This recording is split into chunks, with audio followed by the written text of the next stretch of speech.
আমার ভাগ্নেকে ছোট মনে করে আমি তার সব কাজই নিজের হাতে করে দিতাম। একদিন বাড়িতে কেউ ছিল না, তখন হঠাৎ করে আমার ভাগ্নে তোয়ালে পেঁচিয়ে আমার ঘরে দৌড়ে এলো। এসে বলল, মামি আমি অনেক ব্যথা পেয়েছি, বলেই সে আমার বিছানায় শুয়ে পড়ল। সে বলল, মামি কি দেখছ? আমি ভাবলাম সত্যিই কিছু ঘটেছে, তাই তার কাছে গেলাম।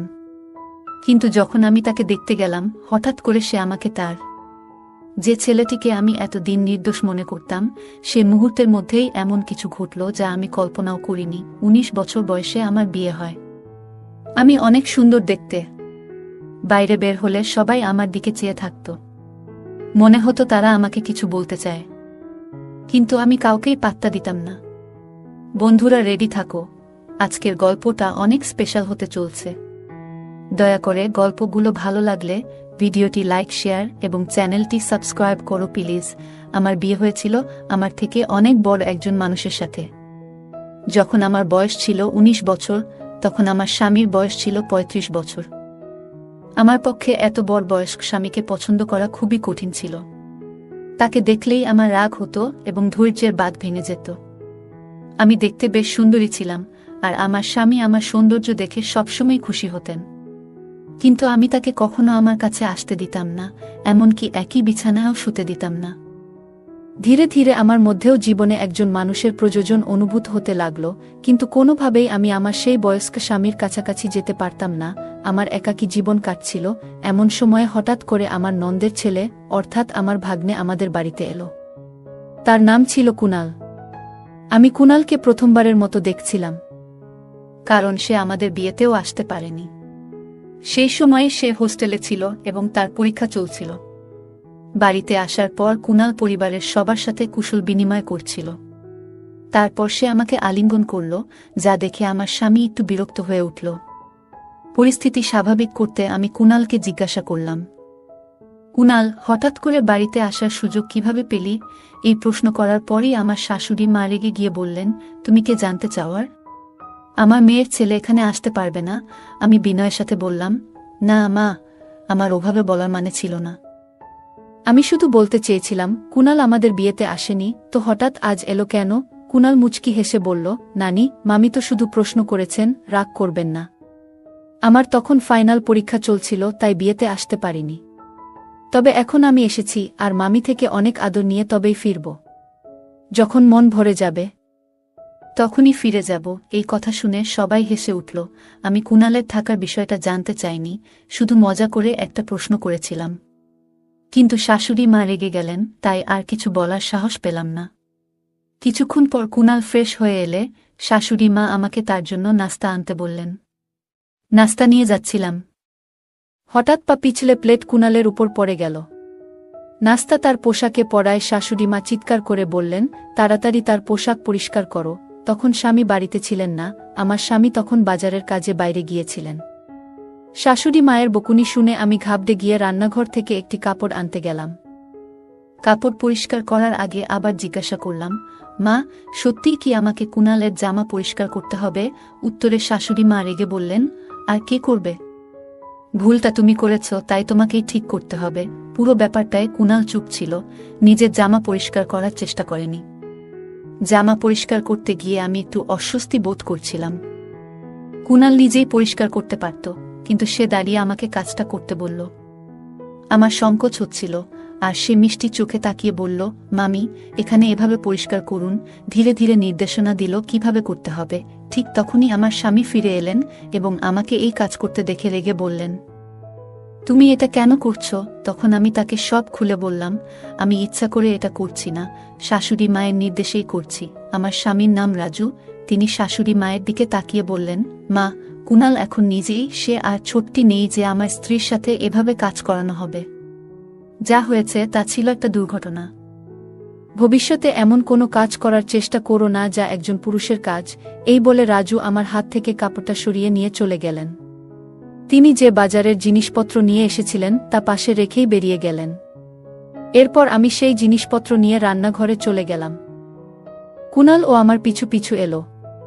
নল থেকে হাত ধোয়ার সময় সে আস্তে আস্তে কিছু বলছিল, যেন তার মনের মধ্যে কিছু ভারী কষ্ট জমে আছে।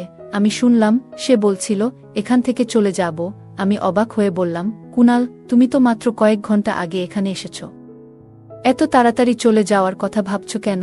তখন কুনাল বলল, আমি তো বাইরের মানুষ, তাই হয়তো এখানে থাকার কোনো মানেই নেই।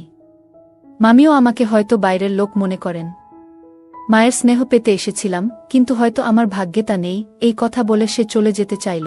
আমি তখন হঠাৎ করেই তার হাত ধরে ফেললাম। হাতটা একটু জোরে টেনে ফেলায় সে আমার একেবারে কাছে চলে এলো। তখন আমি দ্রুত তাকে সরিয়ে দিয়ে বললাম, দুঃখিত, আমি ভুল করে ফেলেছি কুনাল, আমি ভুল করে তোমাকে টেনে এনেছিলাম। বলার পর আমি তাকে বোঝানোর চেষ্টা করলাম, কুনাল, রাজুর কথাগুলোকে মন থেকে নিও না। আসলে আমি আমার স্বামীকে তেমন গুরুত্ব দিই না। সে শুধুমাত্র সম্পত্তির জন্য আমার পেছনে ঘুরে বেড়ায়। তোমার পোশাকে কিছু পড়লেও আমি পরিষ্কার করতাম, যেমনটা তোমার জামাকাপড় পরিষ্কার করেছি। যদি সত্যিই আমার কাছ থেকে আদর স্নেহ পেতে চাও, তবে এখানেই থাকো। না হলে রাজুর কথাগুলো মনে রেখে চলে যেতে পারো। এরপর বললাম, দেখো এখন কি করবে? আমার কথা শুনে কুনাল বলল, মামি, সত্যি বলতে আপনার কথাগুলো শুনে আমার সব রাগ গলে গেল। এখন শুধুমাত্র আপনার জন্যই এখানে থাকব। আপনি যদি বলেন, তবে এখন থেকে আমি আপনারই। বলেই সে আমাকে আলিঙ্গন করল। কুনালের এমন ছোট ছোট কথাগুলো আমার মনে প্রভাব ফেলছিল। চোখের পলকেই 5 দিন কেটে গেল। এই কদিনে কুনাল বাড়ির একজন সদস্য হয়ে উঠেছিল। প্রতিদিন সকালে আমার স্বামী তাকে দোকানে নিয়ে যেতেন। রাজুর একটি ছোট দোকান ছিল, আর কুনালকে একঘেয়েমি থেকে বাঁচাতে তাকে সঙ্গ নিতেন। কুনাল আসার পর বাড়ির কাজের চাপ বেড়ে গেল। শাশুড়ি মা সারাদিন মন্দিরে থাকায় বাড়ির কাজে সহায়তা করতেন না, আর স্বামীর আয়ও ছিল কম, তাই কাজের লোক রাখা সম্ভব ছিল না। একদিন আমি রাজুকে বললাম, রাজু, এত কাজ আর পারছি না। বাড়িতে এখন আরও একজন সদস্য, কিন্তু শাশুড়ি মা কোনো সাহায্য করছেন না। আমাদের কথোপকথন শাশুড়ি মা শুনে ফেললেন। রেগে ঘরে ঢুকে বললেন, এই বয়সে তুমি আমার কাছ থেকে কাজ করাতে চাও? আর স্বামীর কানেও কথা ঢালছ। এরপর তর্ক শুরু হলো। রাজু এসে বলল, দুজনেই চুপ করো। মা আর আগের মতো কাজ করতে পারেন না, আর আমি কাজের লোক রাখতে পারবো না, যার জন্য বাড়ির কাজ বেড়েছে। সেই সাহায্য করবে। তারপর রাজু কুনালের দিকে তাকিয়ে বলল, কুনাল, তুমি দোকানে যাবে না, বাড়িতে থেকে মামির কাজে সাহায্য করবে। স্বামী তার দায়িত্ব থেকে মুক্তি পেতে নিজের ছোট ভাইপোকে আমার সাথে বাড়িতে একা রাখার সিদ্ধান্ত নিয়েছিল। আমি কিছু না বলেই তার এই সিদ্ধান্ত মেনে নিলাম। পরের দিন থেকে কুনাল বাড়িতে থেকে আমার সাথে কাজ করা শুরু করল। সকালে ঘরের কাজের সময় সে আমাকে সাহায্য করত। নাশতার পর শাশুড়ি মা মন্দিরে চলে যেতেন আর রাজু দোকানে বেরিয়ে যেতেন। তাদের যাওয়ার পর আমি নাশতা করতাম এবং কুনাল আমার সাথে বসে খেত। কুনালের কিছু আচরণ আস্তে আস্তে আমার নজরে আসতে শুরু করেছিল। যখন শাশুড়ি মা ও রাজু বাড়িতে থাকতেন, তখন সে দূরত্ব বজায় রেখে কাজ করত। কিন্তু যেই তারা বেরিয়ে যেতেন, কুনাল আমার অনেক কাছাকাছি চলে আসত। তবে ভালো দিক ছিল যে শাশুড়ি মা যে কোনো সময় বাড়ি ফিরে আসতেন, আর এই ভয়ে কুনাল কিছুটা সতর্ক থাকত। সকালের দিকে যখন শাশুড়ি মা ও রাজু বাইরে যেতেন, তখন কুনাল মাঝে মাঝে আমার কাছে তার ব্যক্তিগত কাজের জন্য বলত। যেমন সে যখন গোসল করতে যেত, আমাকে বলতো তার কাপড় বিছানায় গুছিয়ে রাখতে। তার সাহস এতটাই বেড়ে গিয়েছিল যে একদিন সে আমাকে বলল, মামি, আজ তুমি শাড়ি পরে আসো, শাড়িতে তোমাকে অনেক সুন্দর লাগে। আমি এইসব বিষয়গুলো উপেক্ষা করছিলাম, কিন্তু তার আচরণ ক্রমশ বাড়ছিল। একবার সে বলল, মামি, গোসলের জন্য বালতিতে জল ভরে দাও। সেদিন আমি রান্নার জন্য সবজি নিয়ে বেশ বিরক্ত ছিলাম, তাই গোসলের জন্য খুব গরম পানি ভরে রেখেছিলাম। কিছুক্ষণ পরে কুনাল বাথরুম থেকে দৌড়ে আমার ঘরে চলে এলো। তার গায়ে শুধু একটি তোয়ালে জড়ানো ছিল। সে ঘরে ঢুকে বলল, মামি, আমাকে পুড়ে যাওয়া মলম লাগিয়ে দেও, খুব গরম লেগে গেছে। আমি তখন বুঝতে পারলাম আমি রাগের মাথায় অত্যধিক গরম পানি দিয়েছিলাম, আর সে হয়তো পানি পরীক্ষা না করেই গোসল শুরু করেছিল। কুনাল আমার দিকে এসে বলল, মামি, খুব জ্বালা করছে, কোনো ক্রিম বা কিছু আছে কি? একটু লাগিয়ে দাও। সে তার পা দেখাল যেখানে সে বলছিল পুড়ে গেছে। আমি একটু নার্ভাস হয়ে গেলাম এবং বললাম, আমার ভুল হয়েছে, রাগের মাথায় এমনটা করিনি। আমি কুনালকে বললাম, আমার উচিত ছিল না এত গরম পানি সেখানে রাখা, কিন্তু তুমিও তো আগে দেখে নিতে পারতে পানিটা কতটা গরম। কুনাল হেসে বলল, এসব বাদ দাও, আগে আমার পায়ের দিকে তো দেখো। আমি তখন লজ্জা আর অস্বস্তিতে আস্তে আস্তে তার পায়ের তোয়ালেটা সরাতে লাগলাম।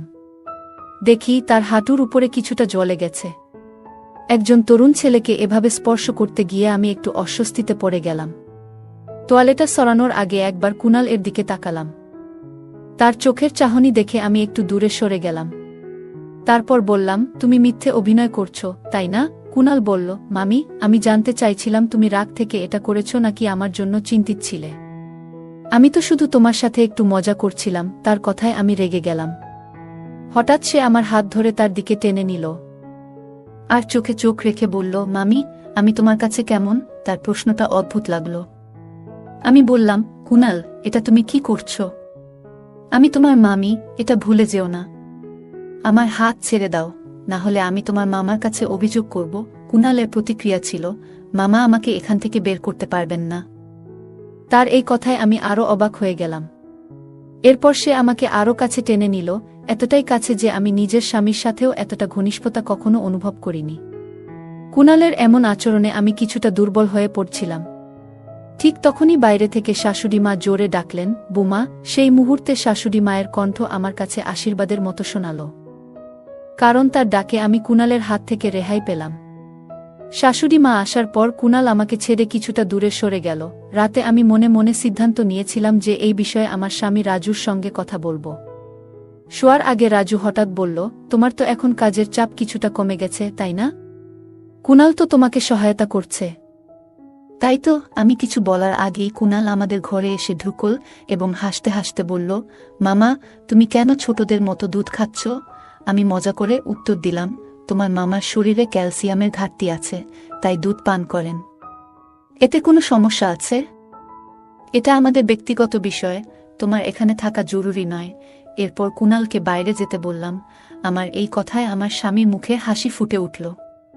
তারপর আমরা দুজনে ঘুমিয়ে পড়লাম। পরের রাতে আমি যখন রান্নাঘরে দুধের গ্লাস রাখতে যাচ্ছিলাম, তখন হঠাৎ কুনাল আমাকে টেনে তার ঘরে নিয়ে গেল। তার এমন আচরণ দেখে আমি রেগে গিয়ে বললাম, কুনাল, তুমি কি করছো? আমি তোমার মামি, এটা ভুলে যেও না। তুমি যদি 5 সেকেন্ডের মধ্যে আমার হাত না ছাড়ো, তবে আমি চিৎকার করব। কুনাল ঠান্ডা মাথায় বলল, মামি, তুমি মাইক নিয়েও চিৎকার করো, তোমার স্বামী শুনতে পাবে না। কারণ তাকে তুমি এমন দুধ খাইয়ে দিয়েছ যাতে ঘুমের ওষুধ মেশানো। আমি সবকিছু দেখেছি, আর আমার মোবাইলেও সেই ঘটনা রেকর্ড আছে। কুনালের কথাগুলো শুনে আমি হতভম্ব হয়ে গেলাম। তার মোবাইল স্ক্রিনে আমি নিজেকে দেখতে পেলাম, যেখানে দেখা যাচ্ছিল আমি রাজুর দুধের গ্লাস এ ওষুধ মেশাচ্ছি। সে বলল, মামি, একবার ভাবো, যদি মামা এই ভিডিও দেখে ফেলে, তাহলে কি হবে? আমি প্রতিদিন রাজুর দুধের গ্লাস এ চুপিসারে ঘুমের ওষুধ মিশিয়ে দিতাম। কুনাল সেই ঘটনা ভিডিও করে আমাকে ব্ল্যাকমেইল করতে শুরু করল এবং আমার সাথে ঘনিষ্ঠ হওয়ার চেষ্টা করতে লাগল। এতটা ধূর্ত হবে তা আমি ভাবতেও পারিনি। তখন আমার কাছে মিষ্টি কথা বলে তাকে শান্ত করা ছাড়া আর কোনো উপায় ছিল না। তাই আমি কুনাল এর কাছে গিয়ে তার গলায় হাত রেখে বললাম, কুনাল, আমি তো শুধু তোমার সাথে মজা করছিলাম। তুমি যখন থেকে এখানে এসেছ, তখন থেকেই তুমি আমার খুব কাছের মানুষ হয়ে গেছ, কিন্তু আমি বলতে পারিনি। আজ সুযোগ পেয়েছি, তাই বলছি। আমি কুনালকে এমনভাবে জড়িয়ে ধরলাম যেন সে আমার কথায় বিশ্বাস করে। কিছুক্ষণ পর বললাম, কুনাল, আমার পেটে হঠাৎ ব্যথা করছে, কাল এসে তোমার সঙ্গে দেখা করব। এই বলে আমি তার ঘর থেকে বেরিয়ে এলাম। পরের দিন থেকে রাজু কুনালকে তার দোকানে নিয়ে যেতে লাগল। কুনালের উপর আমার একদম বিশ্বাস ছিল না। যদি সে ভুল করে কিছু বলে ফেলে, তবে রাজুর সামনে আমার অবস্থার কি হবে ভাবতেই পারি না। রাজু ও কুনাল দোকানে চলে যাওয়ার কিছুক্ষণ পর আমি দোকানের দিকে গেলাম, যাতে কুনাল এর উপর নজর রাখতে পারি। দোকানে ঢুকে দেখলাম সেখানে কেউ নেই। হঠাৎ সেখানে একটা গোপন ঘর দেখতে পেলাম, যা আমি আগে কখনো দেখিনি। আমি ভিতরে যেতে পারলাম না, কিন্তু সেখানে কারো কথা শোনা যাচ্ছিল। দরজার বাইরে কান পেতে শুনতে লাগলাম। রাজু কুনালকে বলছিল, তুমি কবে এটির চিকিৎসা শেষ করবে? যত তাড়াতাড়ি সম্ভব কাজটা শেষ করে তোমার টাকা নিয়ে এখান থেকে চলে যাও। কোনো মেয়ে আমার স্বামী কাকে এত ভালোবাসে?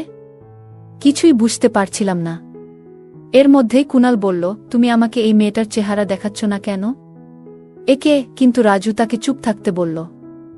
আমার সন্দেহ ছিল না যে কুনাল আমার সম্পর্কে কিছু বলেনি। হঠাৎ তাদের বেরিয়ে আসার শব্দ শুনে আমি দ্রুত দোকান থেকে বেরিয়ে বাসায় ফিরে এলাম। তারপর ঠিক করলাম, আজ রাতে রাজুকে ঘুমের ওষুধ না দিয়ে কুনাল এর ঘরে যাব এবং কুনাল এর বিরুদ্ধে মিথ্যে অভিযোগ তুলে রাজুর সামনে তাকে একেবারে ফাঁসিয়ে দেব, যাতে সে কুনালকে চিরদিনের জন্য বাড়ি থেকে বের করে দেয়। সন্ধ্যায় যখন রাজু বাড়ি